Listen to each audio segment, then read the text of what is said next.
Immergeons-nous dans l'histoire captivante du canal de Vridy, un chef-d'œuvre d'ingéniosité et de résilience qui remonte à la fin du XIXe siècle. Ce projet visionnaire visait à relier la luxuriante lagune ébriée à l'océan Atlantique, ouvrant un nouveau chapitre pour le commerce et le développement en Côte d'Ivoire.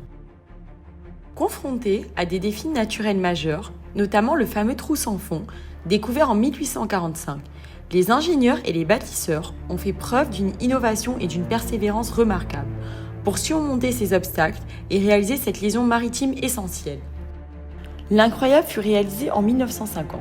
Le canal de Vridy vit le jour, une réalisation architecturale défiant la nature et unifiant la lagune et l'océan, stimulant ainsi l'économie ivoirienne à travers le port autonome d'Abidjan. Depuis lors, le canal, même dans sa tranquillité apparente, a vu des transformations essentielles pour répondre à l'évolution du monde maritime.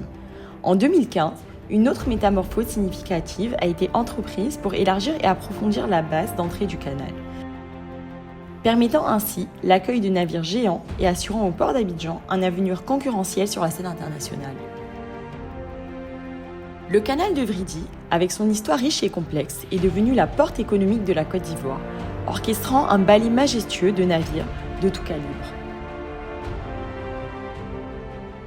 Néanmoins, dans l'ombre de ce succès, des défis colossaux se dressaient. Avec l'essor du commerce maritime et l'apparition de navires toujours plus imposants, le besoin d'adaptation du canal de Vridy, et en particulier de ses infrastructures environnantes, s'est accentué.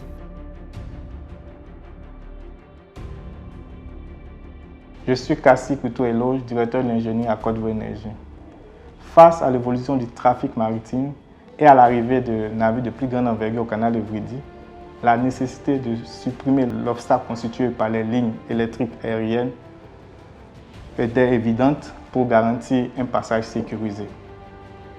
La sécurité de navigation et la fluidité de trafic au sein de cet acteur vital est primordiale. Dans ce contexte, la rehausse des pylônes se présentait comme une solution logique à ces défis.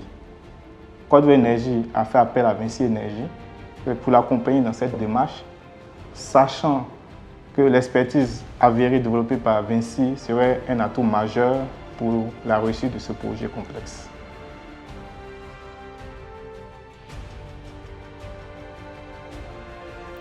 Et c'est ici que commence un nouveau chapitre de l'histoire du canal de Vridy, écrit par les talents et l'innovation de Vinci Énergie. Imaginez des pylônes solides et imposants, conçus avec une ingénierie précise et un respect minutieux des normes en vigueur, s'élevant pour porter la garde au sol des lignes électriques de 60 mètres à une hauteur de 110 mètres. Ce rehaussement vise à faciliter le passage des grands navires sous ces lignes, optimisant ainsi la navigation et renforçant la sécurité au sein du canal de Vridy. Vinci Énergie, reconnu pour sa maîtrise technique et son engagement envers les projets d'infrastructure respectueux de l'environnement, a embrassé le défi avec vigueur et vision. L'initiative initiale visait à rehausser les lignes aériennes, mais le projet a pris une tournure différente face à des défis techniques et sécuritaires. La conception de pylônes plus hauts selon les différentes hypothèses de calcul nous imposait des empattements au sol encore plus grands. Une contrainte d'espace combinée à la présence de canalisation, de gaz, soulevait des enjeux de sécurité. Face à ce défi, nous étions dans l'obligation de rechercher une solution à la fois moins encombrante, efficace et techniquement réalisable.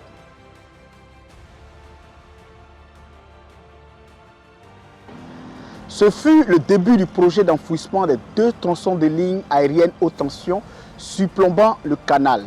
Travaux réalisés en partenariat avec HDI du groupe Vinci, spécialisé dans les travaux de forage dirigé horizontal. La technique choisie élimine les obstacles aériens en assurant une sécurité renforcée et un passage fluide des géants des mers, et tout en préservant les infrastructures souterraines critiques.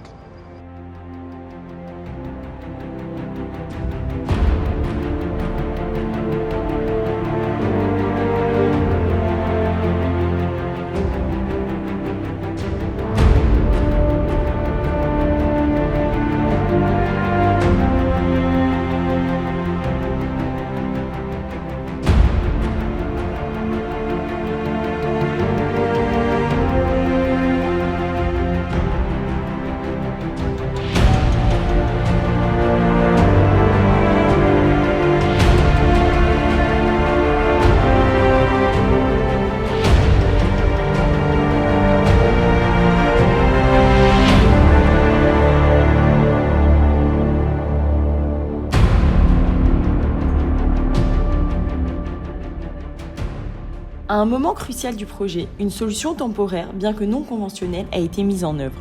Le dépôt des câbles des lignes aériennes afin de permettre le passage, sans entrave, des grands navires et par la suite, leur redéploiement une fois le passage achevé. La mise en service de la ligne 225 kV a marqué un tournant majeur pour nous, validant notre choix d'une approche d'enfouissement tout en permettant d'assurer la continuité du service électrique. Cependant, après de nombreuses années à Abidjan, le groupe m'a permis de m'envoler vers de nouveaux défis à l'autre bout de la planète, à Jakarta, en Indonésie. Heureusement, Yacine est là, déterminé à poursuivre ce projet avec autant de dévouement et de passion que moi. Je suis convaincu que toute l'équipe mènera à bien le défi restant, c'est-à-dire l'enfouissement de la ligne 90 kV. Je leur apporte tout mon soutien dans cette mission. Je pense à vous.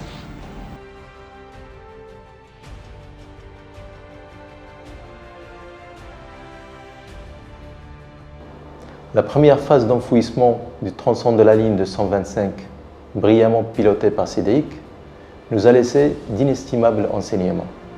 Grâce à ces leçons, nous abordons cette deuxième phase avec une meilleure préparation, déterminée à atteindre notre objectif de mise en service de la ligne 90 kV avant mi-décembre. Ce délai est crucial pour les consignations, en prévision du grand événement national que représente la CAN, prévu en janvier 2024.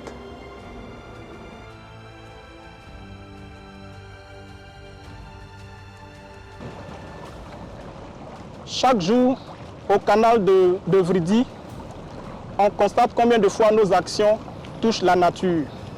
Pour cela, récemment, nous nous sommes mobilisés pour ramasser les déchets au niveau de l'embarcadère. Ce n'était pas juste une tâche, c'était un moment de joie partagé. On le sait, qu'en le faisant, cela a un impact positif sur la nature. On le fait pour cette terre qui nous donne tout et pour le futur de nos enfants.